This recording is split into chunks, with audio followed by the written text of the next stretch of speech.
What's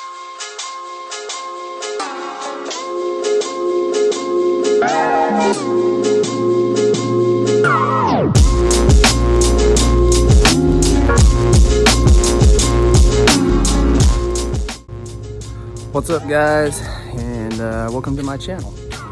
My name is Riley Reed, and this is the FNG Racing channel. So just a little bit of an introduction. My name is Riley Reed, and I am a former drag racer that is trying to get into the world of micro sprint racing, as you guys can see back there. Never really had the opportunity to do it until now. Drag racing just got a little bit too expensive, and honestly got really hard to compete. And I'm one of those people that if I'm gonna compete, I want to compete at the highest level. So this is the way that I can. I actually bought this car that I got right here about 8 months ago, and a good friend of mine helped me get it. It's a Sawyer chassis. It was actually previously owned by a NASCAR driver and resident badass at the Tulsa Expo, Christopher Bell. Good go, Bell, new leader, who would have called it? And so my new guy is sitting in the cockpit of this thing now and trying to learn the world of micro racing. So anyway, it's December 22nd, a few days before Christmas. Santa's coming to town. Santa! Oh my God! And I am currently getting ready for the shootout. This will be my first shootout. I'm gonna see what I can do there. So I'm just gonna kind of set the camera down and show you what kind of race prep looks like on a week-to-week basis for me. I may not know exactly what I'm doing, and I may not be doing some of this stuff right.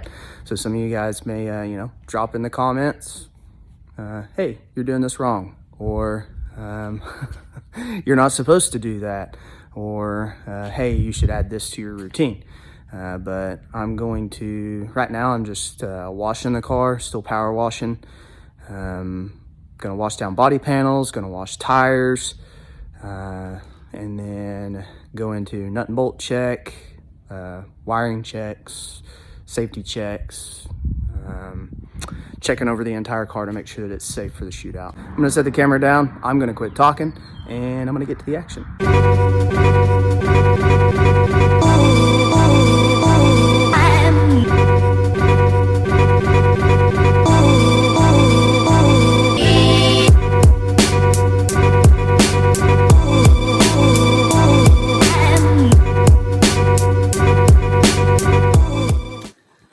So I just got done washing the car.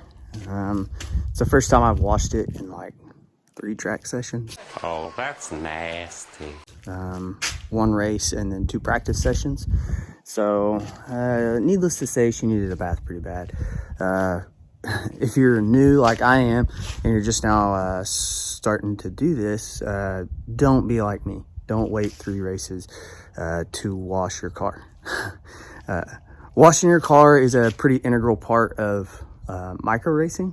Not only just because we like them to look nice when we get to the racetrack, but also it gives you a really good opportunity to take off all the body panels and find any problems that you might have. Because when you have all those covers and everything on there at the track, sometimes we have a tendency to overlook things. Things start going wrong. We have a loose electrical connection. There might be a nut or a bolt loose somewhere that could cause a problem with the engine, or could cause a problem with the chassis, and could more than definitely cause you to have an accident.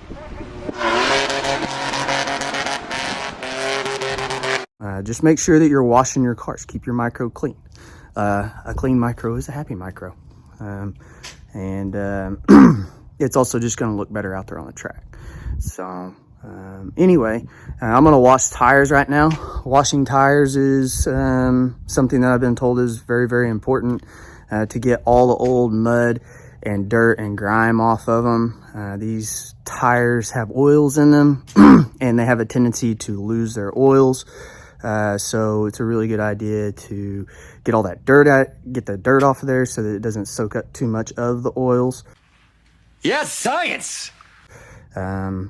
And then also it gives you an opportunity to look your tires over and make sure that there's nothing wrong with them. Make sure there's no cuts, make sure there's no leaks, check your wheels, make sure they're not bent, make sure you don't have broken beadlock bolts, make sure you don't have broken center bolts, stripped out centers on the splines and everything. So it's a really good opportunity to, once again, do some maintenance and do some safety check type stuff to make sure that you're as safe as possible out there on the track.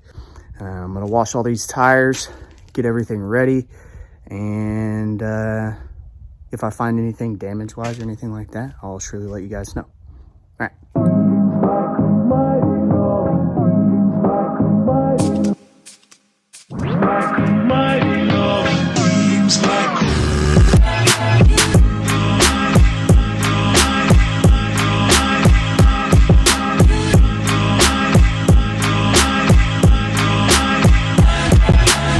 Okay guys, so I just got done washing all my tires, and sure enough, I found a problem on one of my tires. So this is why it's really important to wash these things. I know that this is probably something that I should have seen a long time ago and that I should have been checking over, but when you get out to the track and everything's happening and you're rushing around trying to get the car set up, trying to make it out on the track, and especially me, because I'm kind of a one-man show. I do most of this stuff by myself. I know a lot of you guys may have pit crews and guys that do specific things on your car. So one thing that I found was a broken bolt on one of my bead locks. So it's really, as you can see right there, one of these things is not like the other. Okay, so you can see right here, there's a big cut in the wheel right there where I got into somebody. And then right here is the broken beadlock bolt was snapped off right at the head, which makes me super duper sad. No, God! No, God, please, no! Because those were super duper nice titanium bolts that I'm probably never going to replace. You think I'm cheap? How could you say that to me? I can't believe it! So luckily I had another set of wheels laying around that had some extra beadlock bolts in it, and I was able to pull those out and use it for that. So not a big deal, but just one of those things. Like I said, you may never catch that unless you're getting up close and personal with these things, checking them over and making sure that they're correct. So we're done washing tires. They're sitting here sunbathing, getting all dried off, and the car's kind of doing the same thing right now. Wait for it to get dry, and then I'm going to start on maintenance. Yeah, maintenance. We need to change the oil, we need to grease the chain, we need to grease all of the front steering, and to make sure that I start the car and run it good for a while and make sure everything's good before I take it to the shootout, because there's going to be minimal times that I can actually start the car. Pretty much only get to start the car basically when you're going on the racetrack. I think from what I've been told, you get up in the morning and there's a warm-up period where everybody gets to start their cars before all of the spectators show up, so that everybody's got heat in their motors before they go on the track. But if you're late in the day for a heat race or a feature or whatever, then you could end up losing all the heat in your car. So I know I just talked to my engine builder, Brady at Metric Cycles, and he told me to run a thinner oil in the car because I wasn't going to be able to get a lot of heat in the car before the race was even over. So pretty rough on these engines, pretty rough on the components. Revving these things to, most people are. Like I said, I'm a new guy, so mine sees 16,000 RPMs. Some of these guys see 17,000, close to 18,000 RPMs on some of these engines. So, anyway, I'm going to get back to it. I'm going to check all my nuts and bolts. I'm going to grease the chain, and then I am going to change the oil in the car and make sure it's topped off. And then I'm going to start and run the car and make sure everything's good before I start paneling it back up.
So, after roaching my eyes and burning the crap out of them, we're done changing the oil in the car, and I ran it and got it up to temperature. Everything seems to be great. I really wish I wouldn't have changed the oil, to be honest with you.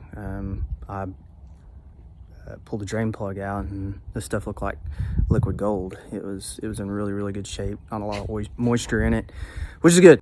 We're keeping the engine in good shape. We're keeping the engine happy, and we're keeping plenty of heat in the engine. So, no little metal sparklies, black material. It looks like from any of the clutches in the transmission or anything like that. On these engines, the engine and transmission share lubricant. So, your clutch packs and your transmission gears and everything are actually lubricated by the engine oil. So they get mixed up with each other. But everything looks good. It gets up to temp really good. Water pump's working. All the vehicle systems are working. I'm having a little bit of a charging system issue, but with mechanical injection, it's not really that big of a deal. I can just plug it into a charger in the pits. Maybe that'll be something that I try to address next season. Something else that I forgot about that went wrong at practice the other day, had a little bit of a panic attack moment. On fire? No, you're not on fire. Stretch it out. It's okay, baby. Take it easy. Come Whoa. About put the car in the wall and spun out, and when I came to a stop, I tried to start the car again. The clutch cable felt like it was just completely stuck. The clutch rod felt fine. Everything mechanically in the transmission and everything felt fine, but the clutch cable itself felt pretty terrible. So got a replacement for it, so I need to get it in. Not really a big deal, just something that I forgot about. Took an opportunity to look over all my wiring, make sure everything was tight off camera. I know you guys probably didn't want to see all that crap. Anyway, we're getting pretty close. Like I said, I'm going to start paneling up the car here before too long, after I get done doing a little bit of greasing on everything, make everything nice and lubey, and make sure everything's happy. So anyway, I'm going to get back to it. Okay, so just about everything's done on the car now. I also did what's called reverse blocking the car just a little bit ago to return my setup back to neutral. I did rescale the car the other day with the mechanical injection in it, just because there is a little bit of weight difference, and I went to a different battery, so I figured it would probably be a good idea to reverse block the car. Reverse blocking just basically means you put some blocks up underneath the front and rear axle, and you return the torsion bar stops and the coilover adjusters to a certain predetermined position that will get you back to basically a neutral setup. Everything's done on the car. I've checked everything over. It seems really, really good. Everything seems like it's holding together good, and no major issues. Got the clutch cable installed, everything. Now it's just time to panel this thing back up, set it back down on the ground, check everything one more time, and then put it up on the stands and play the waiting game till after Christmas, till we go unload. Earlier, I know I said that I'm a one-man show, and that's more or less talking about at the track. My dad does try to come and help me some. we're both just about as inexperienced as each other. So he's wanting to learn with me, but he can't always make it because he's got to work. And the shootout's during the week, so he's got to work. And sometimes he can't make it on the weekends just because he's got prior obligations. So I understand that. Also, I wanted to recognize some people that have helped me out a lot. That's Frank Flood at FNG Racing in Tulsa, Oklahoma. Frank's a longtime friend of mine. He kind of inspired me to actually get into doing this stuff after I was done with drag racing. And he has been instrumental in any and every bit of progress that I've made. That guy, I owe a huge debt. And then also my sponsors, Justin Heckman with J.N. Granite out of Joplin, Oklahoma. He sponsors me all my fuel every year. Ryan Mueller at Mueller Performance. He was a guy that helped me out a lot with drag racing parts and has also helped me out with micro parts going forward. And then one of the biggest guys, he actually lives right over there in that little white farmhouse, is my powder coater, Cord Walters at Fresh Powder 918. You want to talk about the best quality powder coat jobs that you can even imagine. That guy kills it. And he has been an instrumental part of my program while I was drag racing and now into micro racing. And last but very not least is Justin Wilson at Dirty Snout Designs. He helped me get the wrap on the car. He knew I was in a hurry and I was in a crunch and I needed to get it done. And he went above and beyond this past weekend, and so did Cord at Fresh Powder 918, to help me get the wings powder coated. And then Justin knocked it out of the park on the wrap with some help of Jenny, I think. Yeah, Jenny. She came over and helped us out because we were really confused on graphic design for the micro stuff. Also, just my wife. My wife is an incredible woman, and I wouldn't be able to do any of this if it weren't for her. She has been really, really understanding with taking care of my son and knowing that I'm getting ready for this big race, and she's awesome. I couldn't do it without her. Obviously, the good Lord above. I wouldn't be able to do any of the things that I do and have all the things that I have if it weren't for him. So anyway, I'm gonna get the car paneled up and I'll do a little time lapse.